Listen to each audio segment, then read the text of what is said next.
I'm Sarah Bennett, 42 years old, and I thought I knew what trust looked like.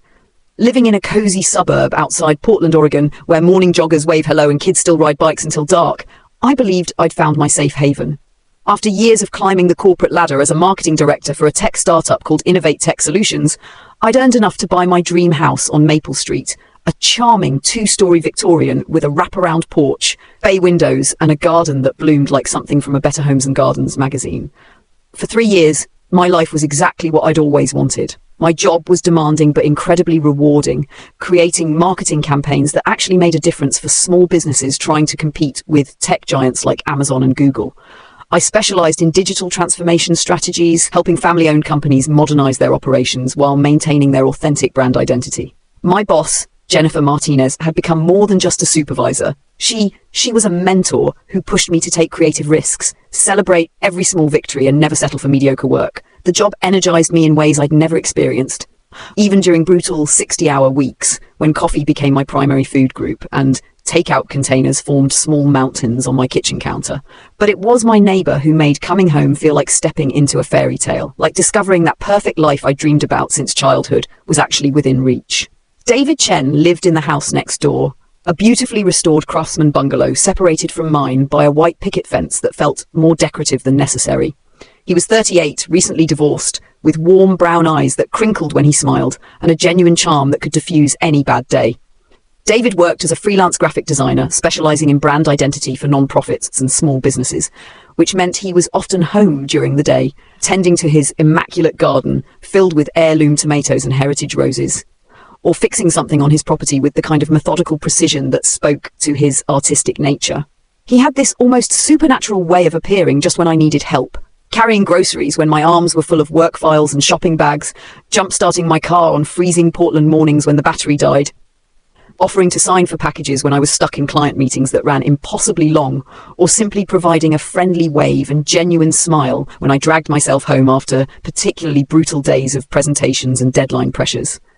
Our friendship developed gradually, organically, the way all good relationships should evolve.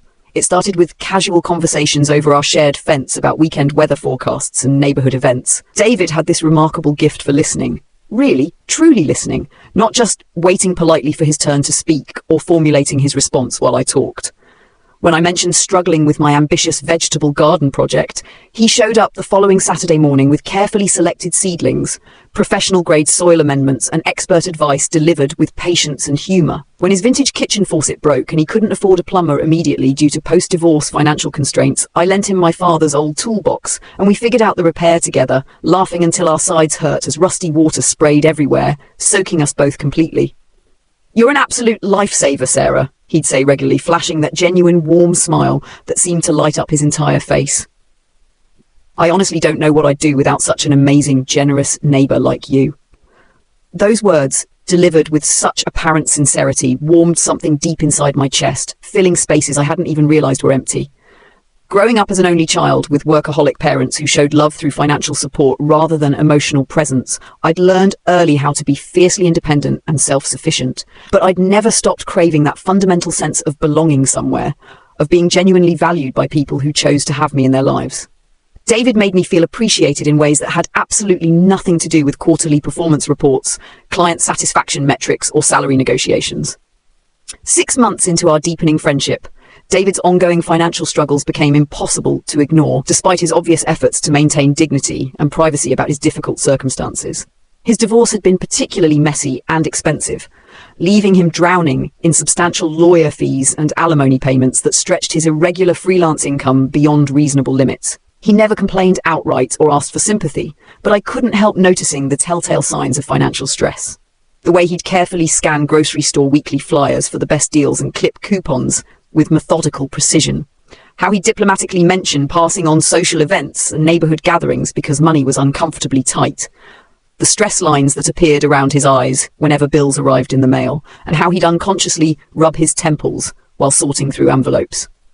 One particularly beautiful evening in late spring, when cherry blossoms were blooming throughout our neighborhood like pink snow, I found David sitting alone on his front porch steps with his head buried in his hands, the very picture of defeat and despair. His usually pristine garden looked noticeably neglected, with weeds beginning to overtake his prized roses, and there was an official foreclosure notice taped prominently to his front door, a harsh, legal document that seemed to mock the home's charming architectural details. My heart absolutely broke seeing this strong, kind, creative man looking so completely defeated by circumstances beyond his reasonable control. "David, what's happening?" I asked immediately, crossing into his yard without bothering to ask permission or observe normal property boundaries. He looked up slowly with eyes that were red-rimmed from exhaustion and what might have been tears. "I'm losing the house, Sarah. I simply can't make the mortgage payments anymore. The divorce settlement, the freelance work completely drying up during the economic downturn, the unexpected medical bills from my father's recent surgery. I've got maybe 2 weeks, possibly less, before they physically remove me from the property." Without a moment's hesitation, I sat down beside him on the weathered wooden steps. "How much money do you need to catch up?" "Sarah, I absolutely cannot ask you for financial help. You've already done so much for me, been such an incredible friend." "I'm not asking you to ask me anything," I interrupted gently but firmly. "I'm offering to help. How much do you need?" The number he whispered made me wince involuntarily. $12,000 to catch up on missed mortgage payments and avoid immediate foreclosure proceedings. It represented a significant chunk of my carefully accumulated savings account, but it wasn't completely devastating to my financial security. I'd been particularly fortunate with performance bonuses over the past 2 years and had always been disciplined about living below my means and saving regularly. More importantly than the money itself, David wasn't asking for a handout or trying to take advantage of our friendship. He was family now, the brother I'd never had, and family members helped each other during crisis situations without keeping score or expecting immediate repayment. "Give me until Monday morning," I told him confidently, squeezing his shoulder reassuringly. "We'll figure this out together." That weekend, I spent considerable time carefully transferring the money from my savings account to David's checking account, watching my balance drop with only a tiny flutter of anxiety. When I handed him the printed bank receipt Monday morning before heading to work, his reaction was everything I'd hoped for and more. He actually cried tears of genuine relief and gratitude, pulling me into a tight hug that felt like pure thankfulness made physical. "I'll pay you back every single penny," he promised earnestly, his voice thick with emotion. "With interest, on a payment schedule we'll work out together. You're literally an angel sent from heaven, Sarah." "Just continue being my wonderful neighbor," I replied, meaning every word. That's payment enough for me. For the next several months, our relationship deepened beautifully and naturally. David's immediate financial crisis had passed, and he threw himself into rebuilding his freelance design business with renewed energy and focus.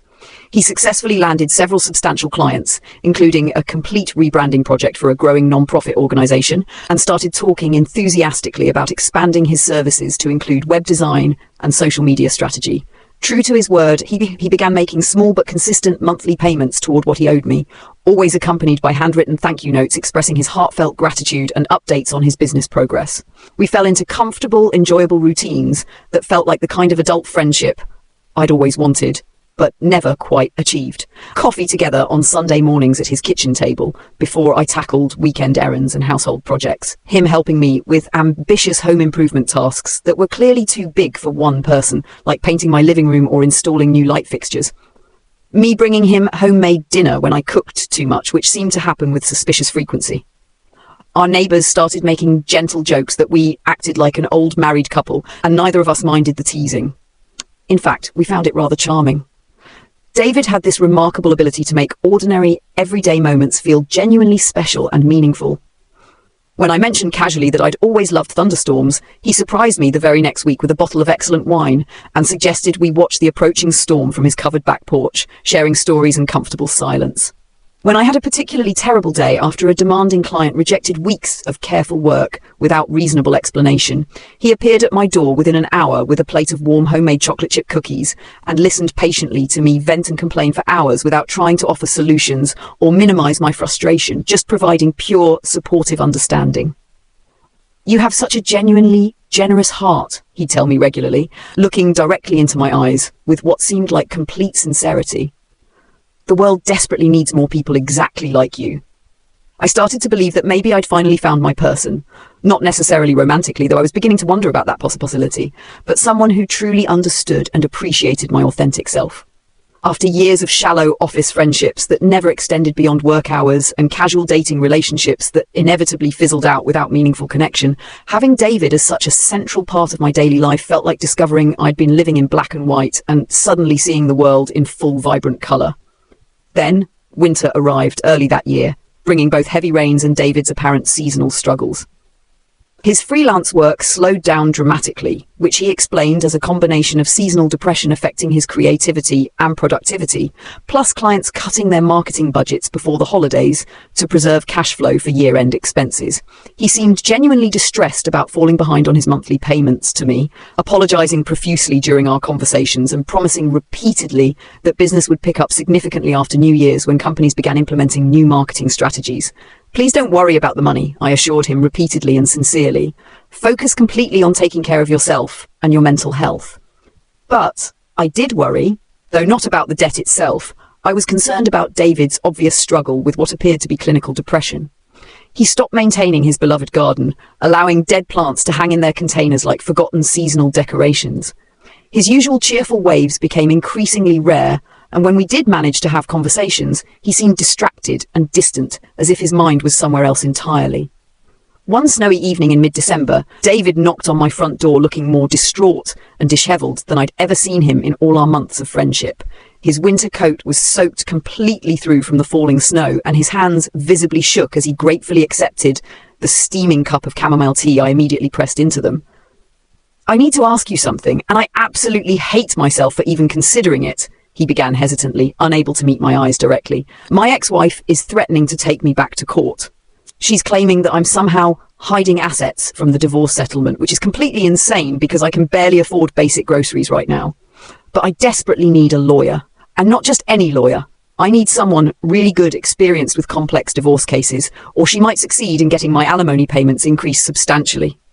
My stomach immediately dropped with dread. I could see exactly where this conversation was heading, and the implications terrified me. "How much would a good lawyer cost?" I asked quietly, dreading the answer. $8,000 minimum, just for the retainer and initial case preparation. "I know it's an enormous amount of money, and I still owe you from before. But Sarah, if she wins this legal challenge, I'll lose absolutely everything I have left. I might even have to declare bankruptcy, which would destroy any chance I have of rebuilding my business." Looking at David's desperate, anguished face and remembering all the countless ways he'd been there for me during our friendship, the decision felt inevitable despite my growing financial anxiety. $8,000 would put a serious, uncomfortable dent in my remaining savings account, but David was worth the sacrifice. He was genuinely the best person I knew, and if I couldn't help him during his darkest hour, who possibly would? 2 days later, after a sleepless night of careful consideration, I handed him another check, watching my carefully built financial security continue to erode at an alarming rate. But David's relief was so profound, his gratitude so apparently genuine, that I felt proud and noble rather than anxious about my dwindling bank balance. "I promise with everything I have that I'll make this right," he said solemnly, holding the check like it was made of precious glass. "You're literally saving my life, Sarah. I mean that completely." Winter stretched endlessly, and David's legal battle seemed to consume every aspect of his daily existence. He'd update me regularly on the complicated proceedings, always emphasizing how crucial my financial help had been, and how confident his expensive lawyer felt about successfully defending against his ex-wife's claims. The ongoing stress seemed to be seriously affecting his physical health. He looked noticeably thinner each time I saw him, constantly tired, and I rarely glimpsed him outside his house anymore, except for brief trips to check his mailbox. I threw myself completely into work with renewed intensity and focus, taking on additional projects and overtime hours to rebuild my savings more quickly. Jennifer noticed my increased dedication immediately and began hinting about a substantial promotion that would come with a significant salary increase, potentially $20,000 to $25,000 more annually. The future looked genuinely bright and promising, even if the present felt uncomfortably tight financially. Spring finally arrived, with what initially seemed like devastating news for David. His legal battle had taken an unexpected and dangerous turn. His ex-wife's lawyer claimed to have uncovered what they described as serious inconsistencies in David's financial statements submitted during their divorce proceedings.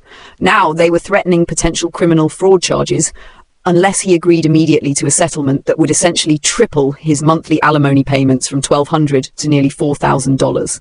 "I simply cannot afford payments that large," David told me desperately, pacing frantically around my living room like a caged animal.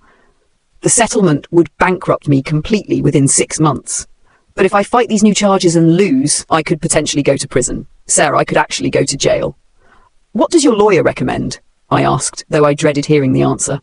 He strongly recommends settling out of court, says it's by far the safest legal option available.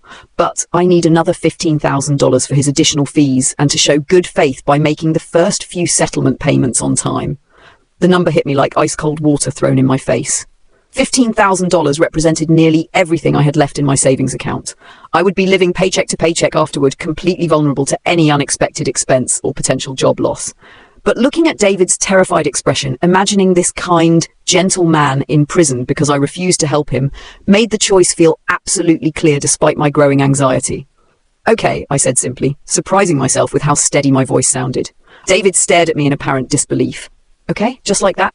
Okay, I'll get you the money you need. This time, his gratitude came accompanied by actual tears streaming down his face. He held my hands gently, looking directly into my eyes with such intense emotion that it made me blush uncomfortably. Sarah, I love you, he said with raw honesty.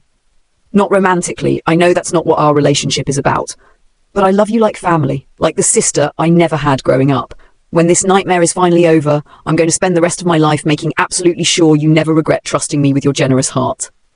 That night, I lay awake for hours staring at my bedroom ceiling, my bank account nearly empty, but my heart surprisingly full of purpose. I'd never had someone depend on me so completely, need my help so desperately. It felt simultaneously scary and wonderful and absolutely right. Summer arrived with mixed news. David's legal settlement had been successfully accepted, finally ending his extended legal nightmare, but the substantial monthly payment schedule left him essentially broke every month. He'd managed to keep his beloved house, but just barely, with no money left over for anything beyond basic necessities. Meanwhile, my promotion had come through ahead of schedule, with an even larger salary increase than Jennifer had initially hinted, $28,000 annually, which felt like a sign from the universe that everything was working out exactly as it should. David and I celebrated my promotion with a quiet dinner on his back porch, sharing an expensive bottle of wine and watching fireflies dance magically in the growing summer darkness. He seemed lighter and more relaxed than he had in many months. The crushing legal stress finally lifted from his shoulders. I've been thinking a lot about us lately, he said thoughtfully, refilling my wine glass. About everything you've done for me, everything you've sacrificed. David, you don't need to. No, please let me say this, he interrupted gently. You saved me completely, not just financially, but emotionally and spiritually. And I want to do something meaningful to show my appreciation. From his shirt pocket, he carefully pulled out a small black velvet jewelry box. My heart stopped completely, my mind immediately jumping to marriage proposals, despite his earlier words about our relationship not being romantic. But when I opened the box with trembling fingers, inside was a delicate silver necklace with a small pendant shaped like a tiny house. For the home you helped me keep, he explained softly, standing behind me to fasten the necklace around my neck with gentle fingers. I want you to wear this every day and remember that you're the best, most generous person I've ever known in my entire life. The necklace was genuinely beautiful, and his gesture touched me more deeply than I expected. As I fingered the small pendant, I found myself wondering if maybe I'd been wrong about the romantic possibilities. Maybe we were gradually building towards something more meaningful than friendship after all. But as autumn arrived with its brilliant colours and crisp mornings, David's behaviour began changing in subtle ways that left me feeling increasingly unsettled and confused. Our regular coffee dates became noticeably less frequent, and when we did spend time together, he seemed distracted and preoccupied, often checking his phone repeatedly or glancing toward the street like he was expecting someone important to arrive. One chilly October evening, I was returning home from a late client dinner when I noticed bright lights on throughout David's house and several unfamiliar cars parked along the street in front of his property. Through his front window, I could clearly see multiple people moving around, laughing loudly and talking animatedly. He was hosting what appeared to be a substantial party and hadn't mentioned it to me, let alone extended an invitation. The deliberate exclusion stung more deeply than it should have. We were both adults. David certainly had every right to socialize and entertain without including me in every aspect of his social life. But after everything we'd been through together, all the intimate conversations and shared struggles, being completely left out felt intentionally hurtful and dismissive. The next morning, I casually mentioned having noticed the gathering while making coffee in my kitchen. David's facial expression flickered with something that might have been guilt or embarrassment before he quickly smiled apologetically. I'm so sorry, Sarah. It was just some old college friends passing through Portland unexpectedly. Very last-minute planning. And honestly, the whole thing was rather boring. You really would have hated it. Just a bunch of pretentious art school people reminiscing about professors you never met. His explanation felt carefully rehearsed and artificial, but I accepted it graciously with what I hoped was a convincing smile. Maybe I was being oversensitive and paranoid, reading too much significance into perfectly normal social dynamics between independent adults. But then I started noticing other troubling changes in David's routine patterns. His car, which had been reliably parked in his driveway every evening since I'd known him, was now frequently absent during times when he should have been home. When I asked casually about it, he'd mention evening freelance client meetings across town or visiting his sister who lived in southeast Portland, explanations that made perfect sense individually, but collectively formed a concerning pattern that worried me. The final, undeniable proof came on a grey November afternoon when I happened to be driving through downtown Portland's Pearl District and spotted David through the large windows of an expensive restaurant I'd always wanted to try, but couldn't quite afford. He was dressed in clothes I'd never seen before, an elegant suit that looked professionally tailored, laughing intimately with a strikingly beautiful woman who definitely wasn't his sister. They were holding hands across the white tablecloth, leaning toward each other in conversation, looking unmistakably like a couple deeply in love. My first genuine emotion was happiness for him. David absolutely deserved love in his life, deserved someone special who appreciated his kindness and creativity. But as I drove slowly home through Portland's tree-lined streets, other more complicated feelings began creeping into my consciousness. Why hadn't he mentioned dating someone new? After everything we'd shared together, the extraordinary intimacy of our friendship, why keep such a significant development completely secret from me? That evening, I knocked on David's front door with my heart pounding, telling myself I'd be casual and light-hearted about the situation. Maybe tease him gently about his mysterious girlfriend. "Sarah, hey there," he said, opening the door only wide enough to speak through the gap. Behind him, I could clearly see flickering candles arranged on his dining room table and hear soft jazz music playing from his sound system. "What's up? I was just wondering if you'd like to grab our usual coffee tomorrow morning. I feel like we haven't really talked in several weeks. Actually, I'm pretty swamped with work these days. Several big projects with tight deadlines. Maybe we could catch up next week sometime?" He was lying directly to my face. I could see it clearly in how he avoided making eye contact, how his body language screamed discomfort and deception. This was David, who had cried genuine tears in my arms, who had called me family, who had sworn to spend his life making sure I never regretted trusting him with my generous heart. "Okay," I said simply, keeping my voice steady. "Next week sounds perfect." But as I walked slowly back to my house, my mind was racing with disturbing possibilities.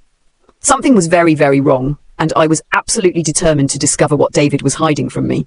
The next few weeks brought a series of small revelations that painted an increasingly troubling and confusing picture of David's actual life versus the version he'd been sharing with me.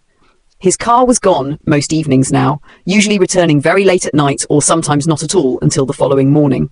His house often sat completely dark and empty during times when it used to glow with warm, welcoming lamplight. Our interactions became brief, polite exchanges between virtual strangers rather than the easy intimacy and comfortable familiarity we'd shared for more than 18 months. Most damaging to my trust, David's monthly payments to me had stopped completely without explanation or apology. When I finally worked up the courage to mention the missing payments directly, he looked genuinely surprised, as if he'd completely forgotten about owing me tens of thousands of dollars.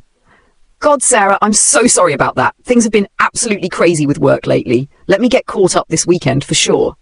But the weekend came and went with no payment and no mention of the money. It was as if our entire financial history had been completely erased from his memory, as if the sacrifices I'd made meant nothing to him.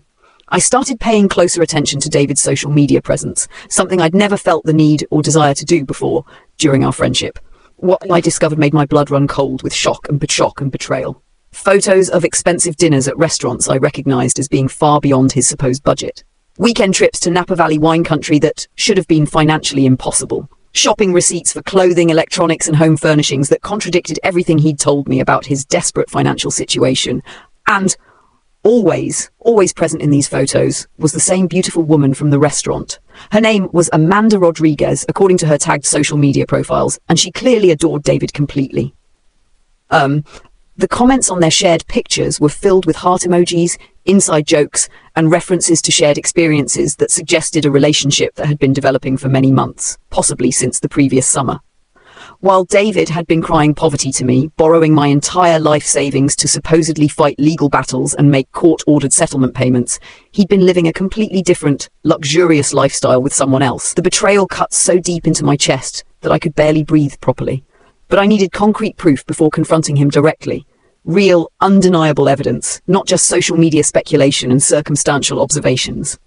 I spent my lunch breaks that week doing intensive research, using investigative skills I developed in marketing to essentially spy on my own neighbor. What I discovered was far worse than I'd even imagined. David's legal troubles had been completely real according to court records I accessed online, but they had ended much more favorably than he'd told me. The official court documents showed his final settlement was significantly lower than he'd claimed, only $800 monthly instead of the $4,000 he'd described. More incredibly, his ex-wife had actually been ordered by the judge to pay him a substantial lump sum for previously overpaid alimony during their separation period. The financial crisis he described to justify borrowing my money simply hadn't existed according to any official documentation. Even more devastating, property records showed that David had taken out a substantial home equity loan just 6 months ago, exactly the same time period when he'd been claiming to be desperately broke and begging for my financial help with his legal fees. He'd had access to over $60,000 in readily available credit while I'd been emptying my savings account to help him survive. I printed out everything systematically: court documents, loan paperwork, social media screenshots, bank records I could access, and organized them in a thick manila folder like evidence for a criminal trial. Because that's exactly what this felt like, building an airtight legal case against someone who had committed serious crimes against my heart, my trust, and my bank account. The confrontation finally came on a cold December evening, exactly 1 full year after David had first asked me for money to save his house. I'd been watching his property carefully, waiting patiently for him to come home alone, which happened increasingly rarely these days. When I finally saw his car pull into the driveway without a passenger, I grabbed my folder of evidence and marched determinedly across our shared property line. David answered his front door wearing a silk bathrobe I'd never seen before, expensive looking and clearly not purchased during any period of financial hardship. Behind him, I could smell something delicious cooking and see his dining room table set elegantly for 2 people with good china and crystal glasses. "Sarah, this really isn't a good time for visiting." "Make time," I said firmly, pushing past him into his living room before he could stop me. "We desperately need to talk." The interior of David's house had been completely transformed since my last visit months earlier. New leather furniture that looked like it came from expensive showrooms, original artwork hanging on walls that had previously been bare, a sophisticated sound system that definitely hadn't been there before. Everything looked like it had been professionally decorated by someone with excellent taste and unlimited financial resources. "Nice place," I said sarcastically, opening my folder with steady hands. "Must have cost a small fortune to redecorate so extensively. Thank goodness you had that home equity loan to pay for it all." David's face went completely white with shock. "Sarah, how did you—" $68,000, I continued, reading directly from the bank documents. "That's what the bank gave you last August, right around the same time you were telling me you needed my life savings to pay your lawyer." "How did you possibly find out about—" "I'm very good at research, David. It's a crucial part of my job. I'm also excellent at reading court records, which clearly show your settlement was $800 monthly, not the $4,000 you claimed. And that substantial lump sum payment from your ex-wife? The one you conveniently never mentioned to me? $42,000.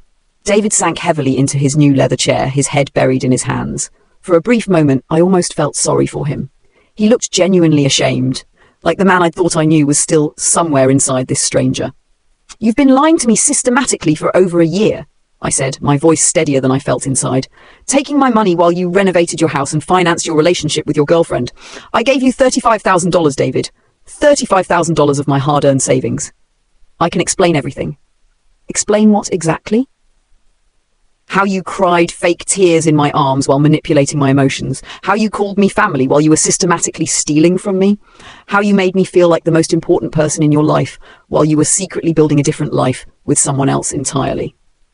David looked up slowly, and for the first time since I'd known him, his expression was completely cold.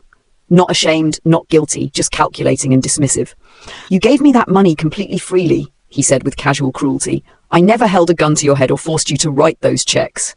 The heartless indifference of his response hit me like a physical blow to my chest. This was David, without his carefully constructed mask, the real person who'd been manipulating me for months. "You're absolutely right," I said, closing my folder calmly. I did give it freely to someone who doesn't actually exist. But don't worry, David, I'm going to get every penny of my money back. His laugh was bitter and mocking. Good luck with that fantasy. You have no legal recourse whatsoever. Everything was voluntary gifts between friends. Maybe you're right about the legal aspects, but your girlfriend Amanda might be very interested in learning exactly how you financed your relationship with her, and your ex-wife might want to know about that hidden equity loan when she considers challenging the settlement, and the IRS definitely has questions about unreported income. Now David looked genuinely worried for the first time. You wouldn't dare. Try me! I left him sitting alone in his expensive living room, probably calculating how much my silence might be worth. But I wasn't interested in blackmail or petty revenge, not really. I wanted justice, and I wanted my money back. But most of all, I wanted to reclaim the part of myself that David had stolen along with my savings. The next few weeks passed in a blur of intense activity.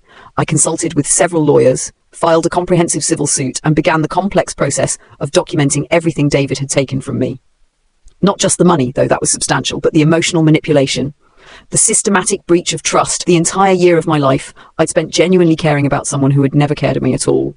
My lawyer, Margaret Chen, was cautiously optimistic about recovering the money.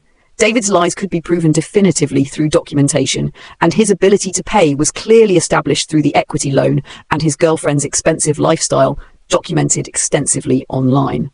But she warned me that the legal process would likely take months, possibly years, and would be emotionally draining. Meanwhile, I had to figure out how to move forward with my life. My savings were gone, my trust in people completely shattered, and my perfect neighbor had revealed himself to be a perfect predator. The house next door, once a symbol of safety and genuine friendship, now felt like a monument to my own naivety and poor judgment. But something unexpected happened as I worked through the stages of betrayal and grief. Instead of feeling broken and defeated, I felt increasingly strong and determined. Angry?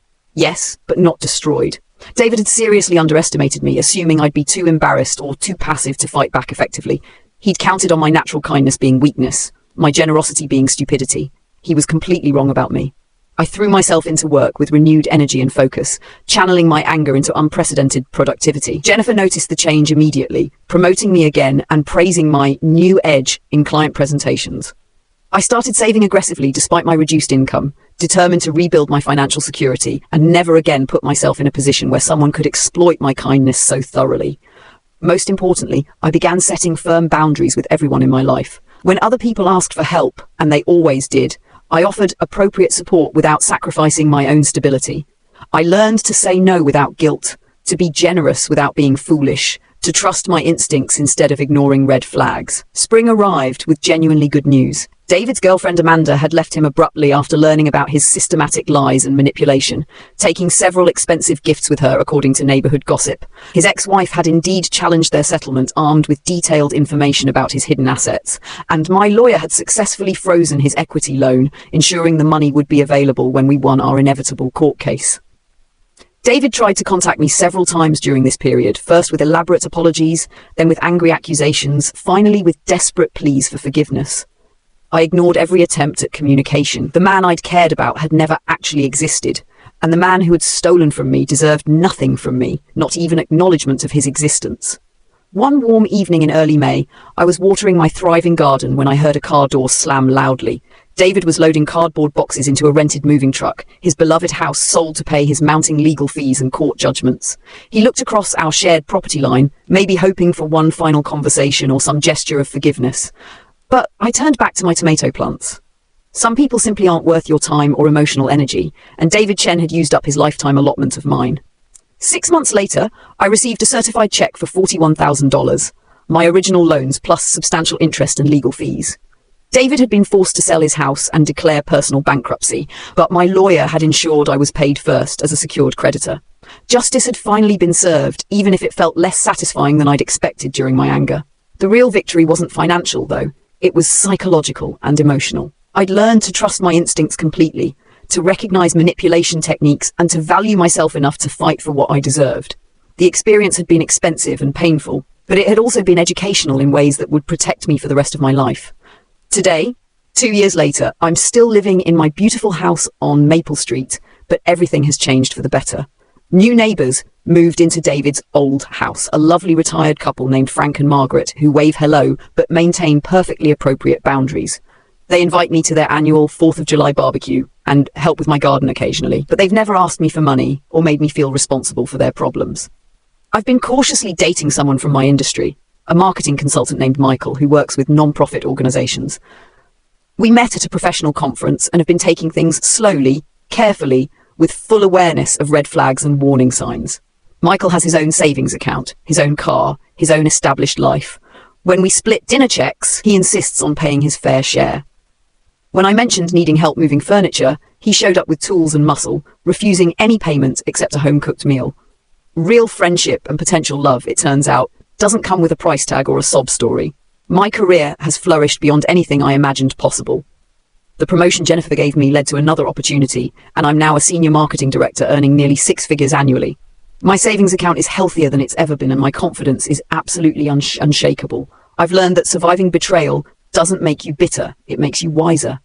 But perhaps most importantly, I've discovered how to maintain my generous nature without being taken advantage of.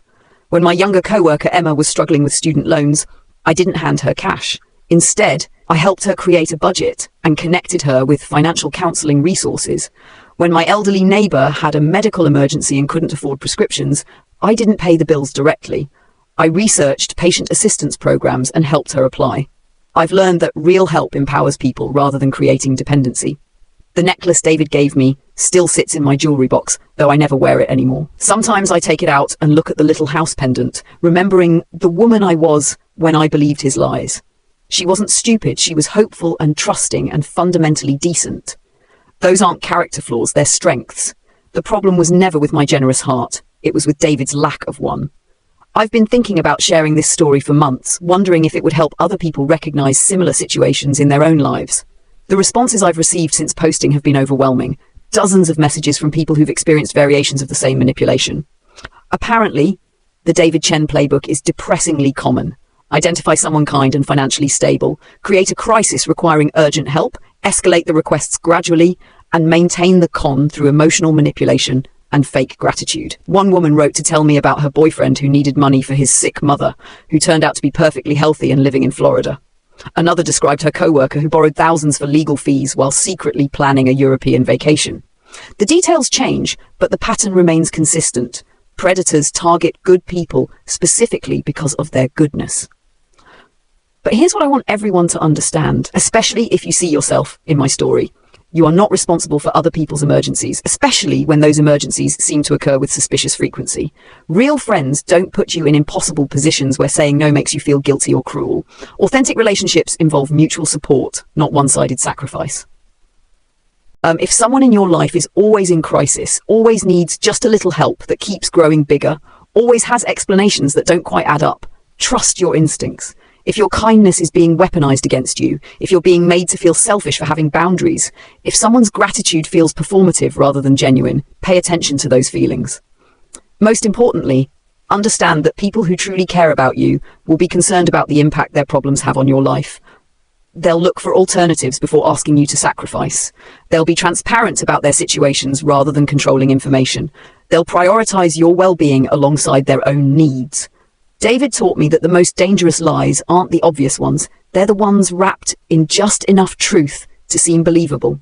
Yes, he had been divorced. Yes, he had dealt with some legitimate financial challenges. Yes, he was charming and helpful and seemed genuinely appreciative. But he built an entire fiction around these small truths, creating a character designed specifically to appeal to my particular weaknesses. The real David was someone who researched potential victims as carefully as I research marketing campaigns.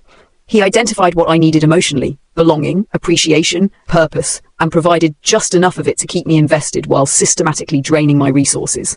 It was calculated, deliberate, and sophisticated in ways that still make me angry when I think about it. But I refuse to let that anger define me or make me cynical about human nature. Most people are genuinely decent. Most requests for help are legitimate. Most friendships are based on mutual respect and authentic care. David was an exception, not the rule. And I won't let one predator poison my faith in humanity. Instead, I've learned to be what I call intelligently generous. I still help people, but I do research first. I still loan money occasionally, but only amounts I can afford to lose completely. I still invest emotionally in friendships, but I pay attention to whether that investment is reciprocated. I've kept my heart open while developing much better radar for people who might try to exploit it. The experience also taught me something valuable about my own strength. When David's betrayal was revealed, I didn't collapse or retreat from the world. I got angry, got organized, and got justice. I discovered I was far more resilient than I'd realized, more capable of fighting for myself than I'd ever imagined. Surviving David's manipulation proved I could survive anything. For anyone currently living some version of my story, whether it's a romantic partner, family member, friend, or neighbor who seems to always need financial help, please consider these warning signs. The requests escalate gradually, testing your boundaries bit by bit. Small favors become larger loans, become substantial amounts. They're training you to say yes by starting with amounts you can easily afford, then increasing the stakes once you're emotionally invested. Their gratitude is performative and excessive. Real appreciation is usually quiet and private. Manipulators tend to make grand gestures and emotional speeches because they're trying to reinforce your role as savior in their narrative. They control information carefully, sharing just enough detail to make their crisis seem real without giving you enough information to verify their claims independently. David never mentioned his equity loan or his favorable court settlement because those facts would have undermined his victim narrative. Their problems are always urgent and catastrophic. There's never time for you to think carefully or seek advice because they need help right now to avoid disaster. This urgency is intentional. It prevents you from making rational decisions. They isolate you from other perspectives. David discouraged me from discussing his situation with others, claiming it was private or embarrassing. Predators don't want their victims getting outside opinions that might expose inconsistencies in their stories. Your relationship becomes primarily about their problems. Conversations focus almost exclusively on their crises, their needs, their gratitude for your help. Your own life becomes secondary to managing their emergencies. They have explanations for everything, but the explanations don't always align with observable facts. David could explain away every inconsistency I noticed, but his explanations required me to ignore evidence I could see with my own eyes. Most tellingly, they make you feel special for helping them. You're not just a friend providing assistance. You're a hero, an angel, the most generous person they've ever known. This flattery is designed to make you emotionally invested in continuing to be their savior. If several of these patterns sound familiar, please step back and evaluate the relationship objectively. Ask yourself, what do I actually get from this friendship besides the satisfaction of helping someone? Does this person show interest in my life when they're not asking for help? Would they be there for me if our situations were reversed? And remember, saying no to unreasonable requests doesn't make you selfish or cruel. It makes you self-aware and responsible. You can be kind and generous while still maintaining boundaries. In fact, boundaries are what make genuine kindness possible. Without them, you're just enabling someone else's dysfunction. I've also learned that financial boundaries are particularly important. Never loan money you can't afford to lose completely. If someone needs more help than you can comfortably provide, help them find resources rather than emptying your own accounts. And always trust your instincts when someone's financial story doesn't add up. The aftermath of David's betrayal was difficult, but it led to profound personal growth. I developed stronger friendships with people who appreciated my authentic self rather than my bank account. I became more selective about romantic relationships, choosing partners who brought stability rather than drama into my life. I learned to find fulfillment in my career achievements rather than seeking validation through rescuing others. Most importantly, I discovered that being alone is infinitely better than being with someone who sees you as a resource rather than a person. The loneliness I felt after David's betrayal was temporary, but the self-respect I gained by fighting for justice was permanent. Today, when I look back at that naive woman who handed over $35,000 to a virtual stranger, I don't feel angry or embarrassed. I feel protective of her, the way you might feel about a younger sister making an innocent mistake. She was trying to be good in a world that sometimes punishes goodness, and there's nothing shameful about that impulse. But I also feel proud of how that woman evolved. She didn't let betrayal make her bitter or closed off. She learned from the experience without letting it define her. She fought back when it mattered and moved forward when the fight was over. She kept her generous heart while developing a stronger backbone. If you're reading this story because you recognize elements of your own life in it, please know that you have more strength than you realize. You deserve relationships based on mutual respect and authentic care. You don't have to tolerate manipulation disguised as need or guilt disguised as gratitude. And if you've already been burned by someone like David, know that healing is possible. Justice might take time, but it's worth pursuing. Your ability to trust again will return gradually, informed by wisdom but not destroyed by cynicism. The experience will change you, but it doesn't have to break you. The best revenge against someone who exploited your kindness isn't becoming cruel. It's becoming wiser while staying kind. It's learning to protect yourself without losing your ability to care about others. It's understanding that real love never requires you to sacrifice your security or self-respect. David thought he had found the perfect victim in me, someone with money, kindness, and few close relationships to provide outside perspective. What he actually found was someone with more inner strength than either of us had realized, someone who would eventually turn that analytical mind toward his lies and expose them completely. I'm sharing this story not for sympathy, but for education.